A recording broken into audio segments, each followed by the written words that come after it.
Hello, everyone. My name is Kashawn Hopkins. I'm an instructional technology specialist from Oklahoma Public School Resource Center. And in this tech talk, I'm going to talk about goal-directed learning. Before I jump into that, I just want to give some time to my colleague. He's here joining us with this tech talk. So go ahead. Hello, I'm Kurt Bernhardt. I'm the technology director for OPSRC. Kashawn and I make up the tech team here. We're here to help you with any type of technology you need. Technology needs that you have, just reach out to us. Yep, and I would say the best way to reach out to us would be through our email here, techteam@opsrc.net. If you shoot us a message on that one, it should get to me or Kurt, and we'll try to get back to you as soon as we can. Well, we can talk anything with technology in it. Additionally, if you're here and you want the slides, I'm going to read these out and copy them. So it's going to be lowercase t period LY/7 lowercase s uppercase U uppercase V. Moreover, if you're just listening through the recording, you can also get not only recordings but slides as well through opsrc.net/TechTalks. If you go there, we'll stop on by for a moment to say hello, but you can see all the upcoming tech talks and register for them. You have a space where you can suggest a future tech tool or topic as well. I'll take those as well. Or you can see any of the archived tech talks that I've already done. So I've done stuff like technology standards, like the ISTE, technology integration models, like TPAC, special interest topics like the one I'm doing now, and individual tech tools. There are loads of them with videos and slides, and especially check out those slides, tons of resources in every single one of them. But enough about the past. Let's look forward to the future, what you're going to get out of this particular tech talk here, at least what I'm hoping. My objective today is after this tech talk, educators will be able to apply instructional technology principles to support goal-directed learning using 5 activities. So to break this down just a little bit further, I have my little schedule here. So you have a clear idea on how this time is going to be spent in the next 7 minutes or so. I'll try to answer these 2 simple questions, I think. The first one is, what is goal-directed learning? And number 2, what are the 5 student activities that promote goal-directed learning? And then I will do a little bit of conclusion by sharing some resources. Pretty much everything that I had used to research this topic as in depth as I could. I put on the bottom left-hand corner, you'll see right over here, bottom left-hand corner, you can see that I've tried to cite all my images and all of my content that I try to put up, and I put them all at the end of my slides there. So yeah, that's what we're going to jump into. So let's start with what is goal-directed learning. And I picked this particular topic because the last 2 special interest topics that I've covered was about distance learning and student-centered learning. And I believe goal-directed learning is it's a type of student-centered learning that you can jump into and really work with it. And it's not going to work without the students being the most active participant through this learning process. And I feel like with distance learning environments, it's to your benefit and the benefit of your students for them to be masters of these different activities that I have here. And so I have 5 of them up here that I feel like make up the different components of goal-directed learning. It's when students set goals. It's when students plan activities to meet that goal. It's when students monitor their progress. It's when students evaluate the results. And it's also when students reflect on their learning. And so a lot of this stuff it's for one, all of it is directed by the students, but you can see that the teacher's role in each one of these steps is as a facilitator. They're there to provide support, provide direction, provide guidance, but they're not in the driver's seat in this case. And so I want to try to break that down a little bit more, but let me talk about the research and the backing that comes in the theories that are in that back this particular type of learning up here. So yeah, I'd say that a couple of concepts that guide goal-directed learning would be cognition, metacognition, and motivation. So reaching back into principles of psychology here and learning theories. Just as a reminder, cognition, and try to put it in kind of a plain text here, is what I put it in kind of a simple phrase, what I am doing. So this would be like students taking things that they're learning, taking this new information and interpreting that to encoding some kind of meaning onto what they've learned, and then storing it as best as they can. And then whenever they need it, for like an assessment or performance or later on, they take those skills and they try to recall it. And so I think collectively, these are referred to as study skills, just the way that students organize and engage with what they're trying to learn in. Another concept is metacognition, or how they are doing it. And so these would be things like, how aware are students on the types of processes that are successful to them, or are they able to monitor their own progress? Are they able to see, kind of have a clear idea of where they are at in terms of their learning process and where they're trying to go and how to get there? And then the other concept would be motivation, or their belief that they can do it. So this includes their beliefs, not only in themselves, but the relevance of the material that they're trying to learn, or this could be their attitudes that they're working with. So each one of these things easily could be another tech talk that we could jump into, but I feel like if you're looking at all of them combined together, goal-directed learning is powered by these three things. A couple of benefits to it, if you're considering goal-directed learning, is it improves autonomy for the students. They have an opportunity to not only engage with the material as best as they can, but they're able to really be in charge of how they're going to progress. And if they run into any issues, they're able to go back and look at resources and try to problem solve. So I believe all that will build towards a more autonomous student. Moreover, independence, improve their independence. This does require quite a bit of trust in the student, and but I think it's well worth it if you get through it. Resilience, on that, students being able to encounter those problems and persevere and come up with solutions in those situations where problems arise and those obstacles come up. And of course, try to improve their motivation. So this is going to be guided a lot by interest, which I've talked a lot about on whenever we're talking about student-centered learning. If you're able to probe for that interest, and that's what's guiding the learning experience, then students have their buy-in. And it's not just trying to learn something for the sake of something. It's for because it's going to be relevant for them, and they are able to see like how what they're learning is going to be important. Another thing to take a look at, another concept, I think, is goal-directed learning is really based in self-regulation, especially these 5 activities that I was talking about a bit before.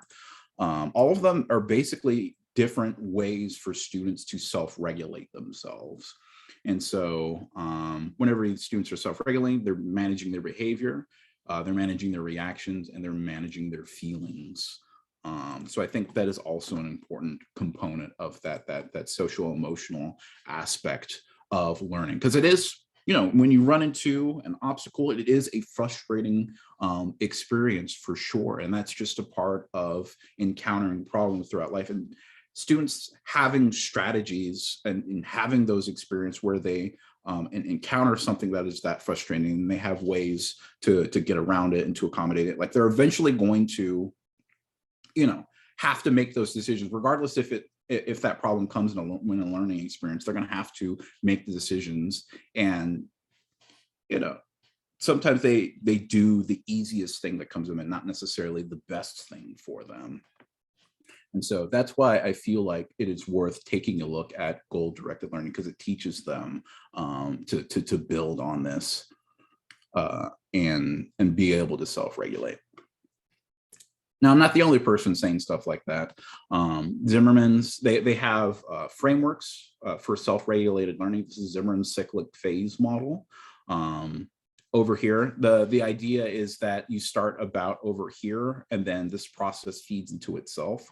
You start at the forethought phase, so that involves, setting goals, taking a look at motivation and belief, setting good expectations. This moves into the performance phase. So this is when you are doing things like time management, engaging in time management skills, monitoring your own progress, taking a look and seeing, are you taking steps to get to your goal that you set in the forethought phase? And then you move into the self-reflection phase. Once you are done doing the learning experience, you take a look back and you see what worked, you see what didn't work, and you can use those to help guide back into, okay, now that we've accomplished these goals or didn't accomplish these goals, what needs to be the next step here, and resetting our goals, and this process feeds into itself. So using this as a basis, I think it connects really well with those 5 activities that I was talking about for goal-directed learning.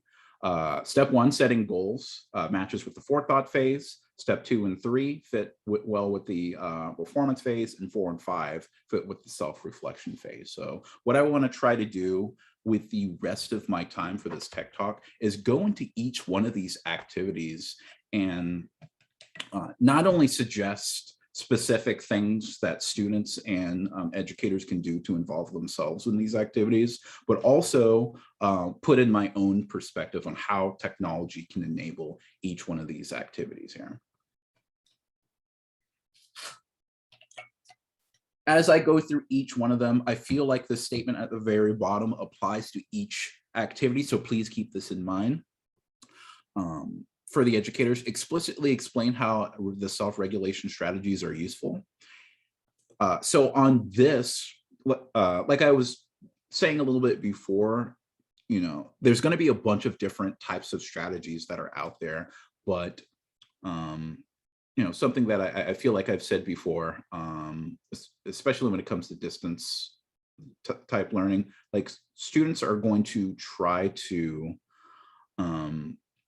select strategies, and getting to know the students well and trying to figure out like what things that they're trying out and what's working and what's not is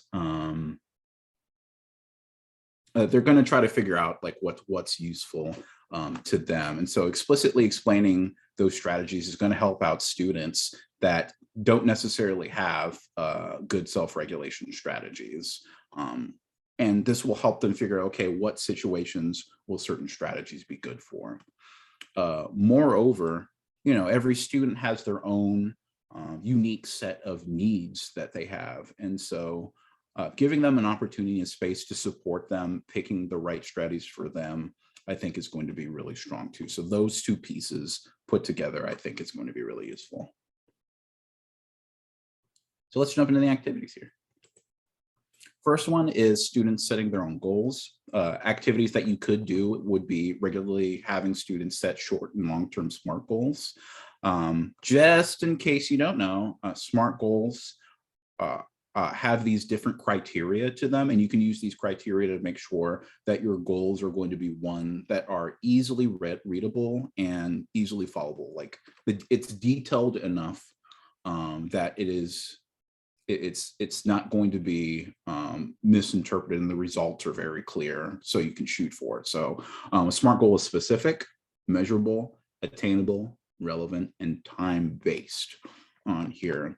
And giving students the opportunity to set their own personal SMART goals not only gives them buy-in, but also gives them regular practice, so they can, if they have the opportunity, they can set their own goals when it comes to learning experiences, but also outside of the classroom as well. Another thing that you could take a look at is promote appropriate outcome expectations and time management. So borrowing a little bit from the phase model, an outcome expectation, while students are engaging in setting goals, it's really hard if you don't have the experience for it. It's really hard to figure out like what you're capable of. And sometimes you'll sell yourself short, or, depending on the attitude, you might overestimate as well. And sometimes we need that facilitator, that educator to step in and say, hey, I know you wanted to set this goal, but let's see, like if we don't meet this goal, what are some sub goals that we could do, that we can shoot for, that can work our way towards that? And also time management skills. Everybody can need them. I know it wasn't, I don't think it was explicitly taught to me until like I got to college, where like I got such an insane amount of work that I had to realize that I needed to prioritize and figure out like what is truly important, what some things that I could let go or I could delegate. And so I think this is a good opportunity for that, as well as thinking about a time frame. Some technology that I feel like supports this is Canva for Education. They are free accounts for educators, and free educators can make students accounts as well. Canva is typically used to create visual designs, but they have a bunch of these lovely little templates, and they have one called Goal Planner templates. And I'm going to jump to the link over here. And they have these really nice structured plans here. Like they have ones that are dated by day. We have ones that are monthly. We have ones that are like, you set the goal here. Like I like this one where you set this goal and then they have little action plans on the side of it. So it's trying to break down the steps. They even have like little to-do lists. Like being able to set a simple checklist is really strong. Oh, cool. They got a SMART goal one over here. So very cool.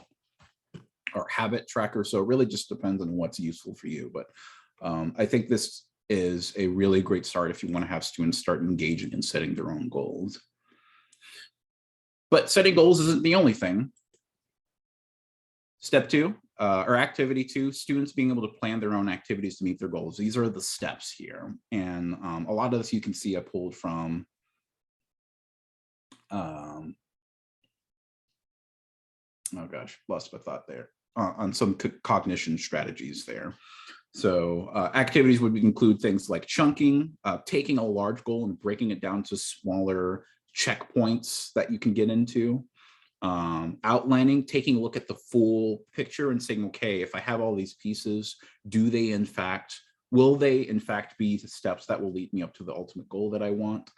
Diagramming, taking advantage of those visual designs out there to really take a look and make it more tangible. Highlighting, I think, is important to be able to take a look and see all your different steps and then really try to prioritize what will be the most effective strategy there, and being able to identify resources. You know, if you ever run into some issues, you got to have something to reach back into to try to alleviate those problems there. So the technology thing that I want to throw in here is Coggle. I think Coggle is a really good mind mapping resource, and it's a good resource for flowcharts.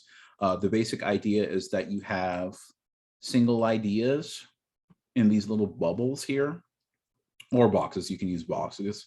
And it's nice because you can color code it. You can branch it off. It's quite easy to use and share with other people that you're working with, so you can collaborate on these.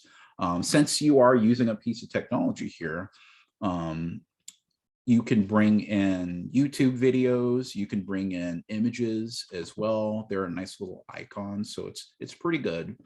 And but it doesn't have to necessarily be on here. Even something as simple as having a space with a whiteboard with a couple markers and an eraser, and just breaking students into small groups in a space like that is really powerful. Like you see this in universities where they have these collaboration rooms. Like they've removed small study session spaces like tables and things like that, and letting students reserve spaces where they can freely collaborate and share ideas with this. And being able to do that really helps you highlight spaces where, like, if you're missing some steps or didn't even think of something, if you're working with somebody else, they can easily spot something for you. Okay. Just a reminder, to make sure to take a look at these links. Like if you're interested in Coggle, I've linked it there. I have an example here on the bottom left-hand corner. I try to give more strategies as well, or if I did research something related to this, I try to link it on there. So please take a look.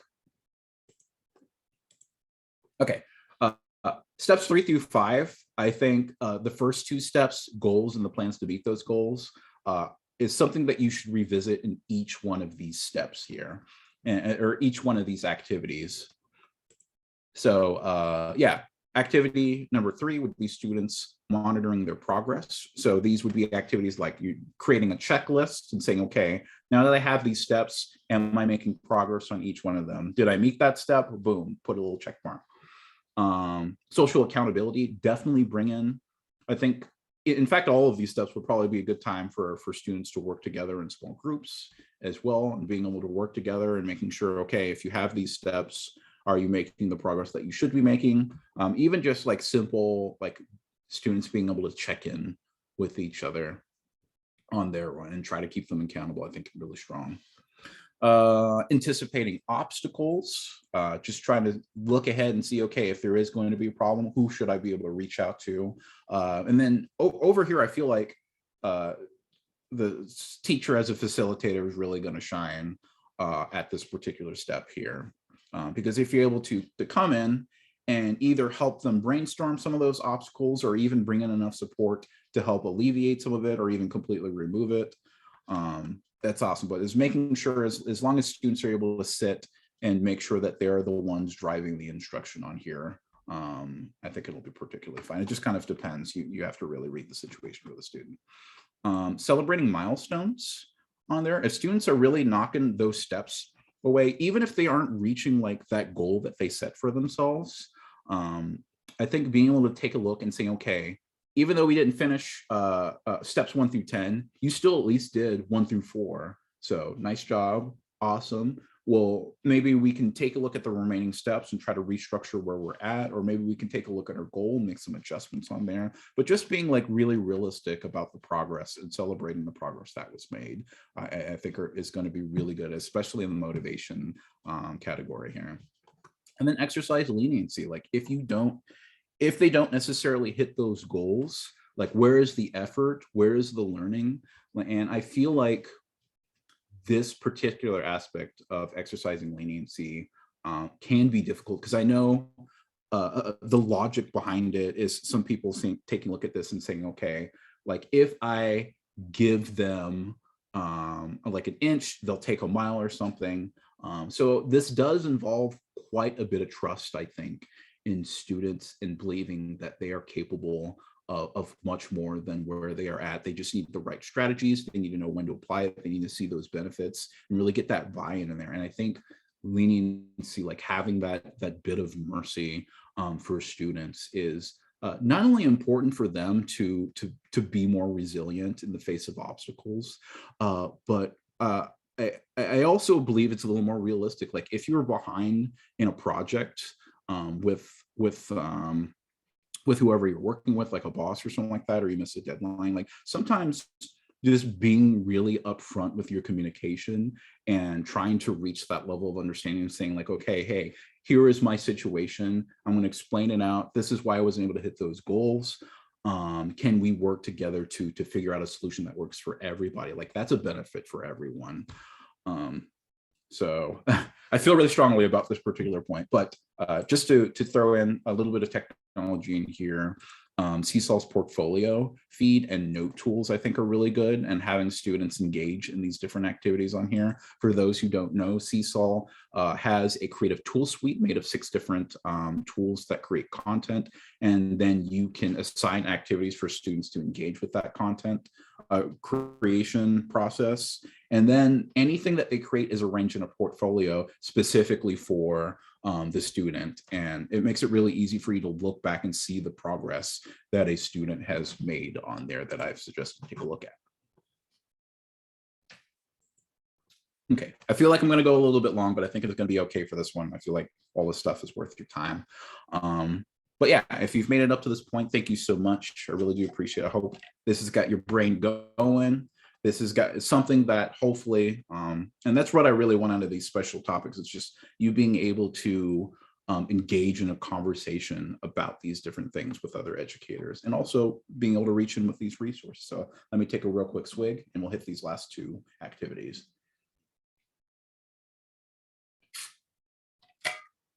All right. Let's go with students evaluating their own results. And I know, like, if you're really strict and stuff about grades, or if you're really bad about like making sure grades and things are on time, this does require taking a look at grading and really thinking about like prioritizing what is the most important, like what do you truly want students to get out of that experience. So sorry, give me a quick second. There we go.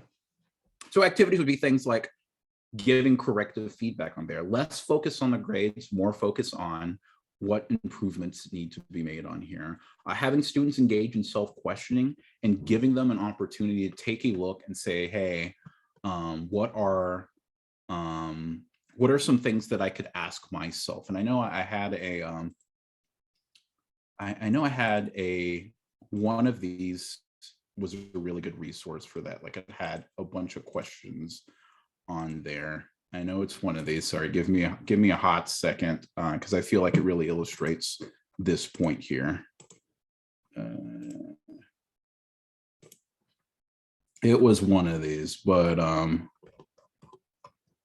nope, not this. Okay, I will probably find it a little bit later. But it just had a bunch of different questions that students could ask themselves as they work through the process. Yeah, I'll look for it later. I don't think it, well, actually, it might have just been this one. Yeah. Yeah, it was on the page on there. Of course, that makes sense. Yeah, these one right here, like students taking a look and saying things like, did I meet the success criteria? Did I try my very best? Did I check my work properly? Did I take my time? Like these are just like simple things that are often actually really overlooked. Like some of these feel like no-brainers, like did I pay attention? But if students really didn't explicitly like make an attempt on some of these things, then like sometimes having them bring it up to themselves and being real honest about their progress is something they really need to do. So yeah, taking advantage of things like mood cards. So checking in emotionally with your students. And I know that might make some people feel a little uncomfortable, but sometimes like spending that little extra time, that little extra effort to check in with students is going to do them so much good. Having students do peer reviews, like I think language is super important when it comes to this particular idea because the way that you're giving corrective feedback, like that is a skill that you need to teach. That is a skill that not only needs to be taught, but also needs to be nurtured and worked on. And like the way that you would give feedback to students, they're going to pick up on that because you're the model in there if you're going to be a facilitator. And so teaching them to be respectful, to give something that really works. Like I think I have it on the next page actually, where you give a positive comment along with comments of something that needs to be changed on there.